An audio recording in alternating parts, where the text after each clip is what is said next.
السلام علیکم. جرګه کې د هر مکتبه فکر خلک دي، ځوانان دي، بوډاګان دي، مشران دي، هلکان دي او دغسې تکړه ځوانان هم دي چې کم صرف د وزیرستان نه دلته د سیکیورټي ډیوټۍ له راغلي دي. ډېر تکړه هلک دی او دا صرف په یو مقصد دی چې خدایه زموږ دا مسلې حل کې د دې قوم باندې چې کم سختي دي، مشکلات دي، تباهي په قبایلو کې راغلې ده، د دې نه موږ خلاص شو، امن راشي او موږ ته په خپل وسایلو باندې خپل اختیار میلاو شي.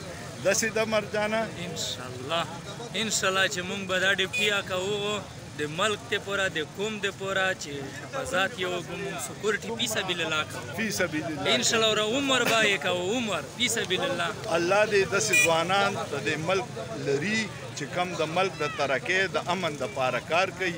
او ویډیو کو مو خوښه شوه کمنټ وکړئ، لایک یې کړئ، شیر یې کړئ او سوچ پې وکړئ، په سوچ کې څه ګناه نشته.